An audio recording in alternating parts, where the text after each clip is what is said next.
Ever wondered how your favorite chocolate is made?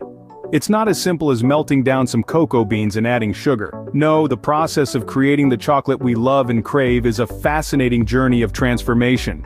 It's a dance of temperature, texture, and time. It's science and art, combined in the pursuit of the perfect sweet treat. So, are you ready to delve into the world of chocolate production? Stick around to unwrap the secrets of chocolate making. It all starts with a humble cocoa bean. This little marvel of nature is harvested from the cocoa tree, an evergreen that thrives in tropical climates. Once the cocoa pods are ripe, they're cracked open, and the beans inside are scooped out. But it's not just a matter of picking and packaging. These beans undergo a process of fermentation, a pivotal step that helps unlock their potential for great flavor. The beans are left in the open to ferment for about a week. During this time, they develop a rich, deep cocoa flavor that we all know and love. After fermentation, the beans are spread out under the sun to dry, another crucial step that further enhances the flavor. This process from tree to dried bean is a labor of love that sets the groundwork for the delectable treat we crave. Next, these beans embark on a journey to the chocolate factory. Once at the factory, the cocoa beans undergo a magical transformation. It's here that the humble cocoa bean begins to take on the rich, complex flavors we associate with chocolate.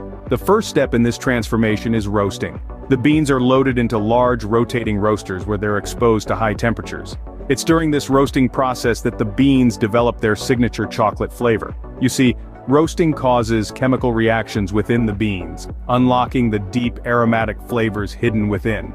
It's a delicate balance to strike, as the duration and temperature of the roasting can dramatically affect the final flavor profile of the chocolate.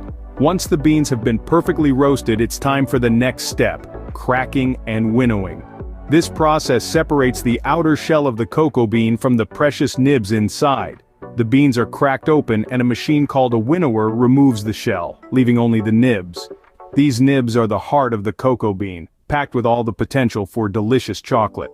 These nibs are then ground into a paste. This process produces a lot of heat, which melts the cocoa butter in the nibs and transforms the ground nibs into a smooth, flowing paste. This paste is known as chocolate liquor, but don't be fooled by the name. There's no alcohol involved. It's called liquor because of its liquid state at this stage in the process. This chocolate liquor is a fascinating substance. It's the pure essence of the cocoa bean, with all its complex flavors and rich, creamy texture. And it's this chocolate liquor that forms the base for all the chocolate we enjoy. From here, it can be further processed to create a wide variety of chocolates, each with its own unique taste and texture. So next time you savor a piece of chocolate, take a moment to appreciate the magical transformation that took place at the factory. From bean to bar, it's a journey of flavor that's truly remarkable. This chocolate liquor is the base for all the chocolate we enjoy. Now comes the art of conching and tempering. These two steps are truly where the magic happens in the chocolate-making process. They transform the simple cocoa mixture into the glossy, melt-in-your-mouth delight we all know and love. Conching is a fascinating process that involves heating and mixing the chocolate for several hours. It's like a long, slow dance for the cocoa and sugar, where they twirl and spin together in a heated embrace. The temperature and motion work in tandem to coax out the chocolate's true flavors, reducing any lingering acidity and refining the texture. The result? A smoother, more velvety chocolate that's a joy to eat. But we're not quite done yet. Next comes tempering, the stage that gives chocolate its iconic shiny appearance and smooth texture. Tempering is a delicate balance of cooling and warming the chocolate to precise temperatures. Think of it like Goldilocks. The chocolate can't be too hot or too cold, it has to be just right.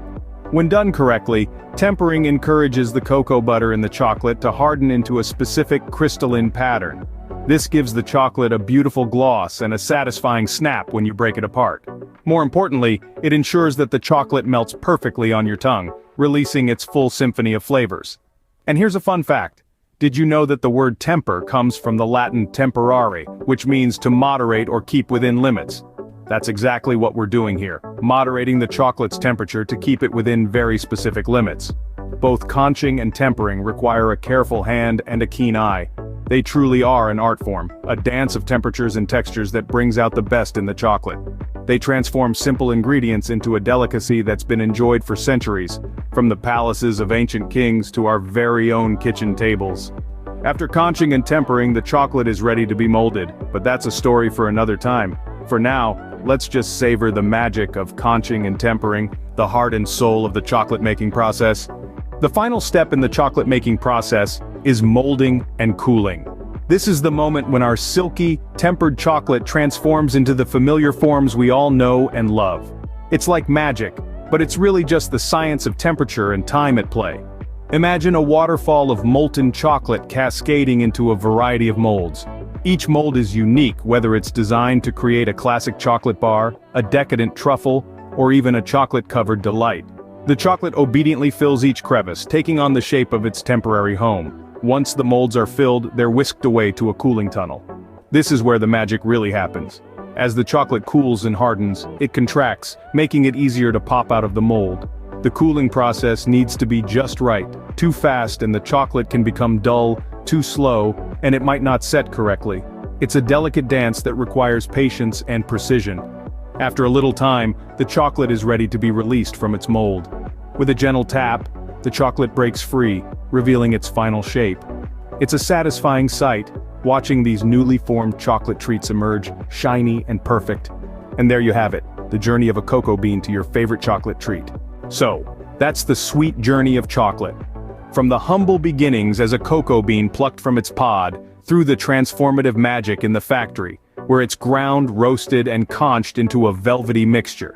Then, onto the delicate art of tempering, that gives chocolate its signature shine and snap.